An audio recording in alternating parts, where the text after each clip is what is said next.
আসসালামু আলাইকুম ওয়া রাহমাতুল্লাহি ওয়া বারাকাতুহু। বিশ্বইস্তেমা বিশ্বইস্তেমা বিশ্বইস্তেমা তালিম ইসলাম মানিকগঞ্জ বাংলাদেশ এর পক্ষে শরীয়ত, তরিকত, হাকিকত ও মারেফতের বিশ্বইস্তেমা।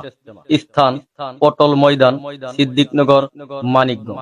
তারিখ 24, 25, 26 ও 27 ডিসেম্বর 2025।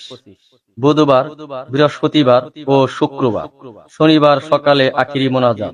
পরিচালনায় আধ্যাত্মিক সাধক কুতুবুল আকতাব অধ্যাপক আলহাজ হযরত মাওলানা মুহাম্মদ আজহার ইসলাম সিদ্দিকী রহমাতুল্লাহ আলাইহি, তার খেলাফত প্রাপ্ত প্রধান খলিফা ও বিশিষ্ট ইসলামী গবেষক, দার্শনিক, অন্যতম চিকিৎসা বৈজ্ঞানিক, পীরে কামিল ও মুকাম্মিল রাহবারে তরিকত আলহাজ হযরত মাওলানা মুফতি ডক্টর মোহাম্মদ মনজুরুল ইসলাম সিদ্দিকী সাহেব, BA honours, MA, MM, LLB, PhD, Dhaka বিশ্ববিদ্যালয়, শায়েখ তালিম ইসলাম মানিকগঞ্জ বাংলাদেশ।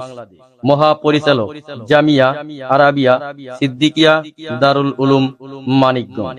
মহান আল্লাহ রব্বুল আলামিনকে চিনা ও জানার সঠিক পথের অনুসন্ধানের লক্ষ্যে দলমত নির্বিশেষে মহান স্রষ্টার সান্নিধ্য লাভে জিকিরের সহিত দলে দলে মাহফিলে আপনারা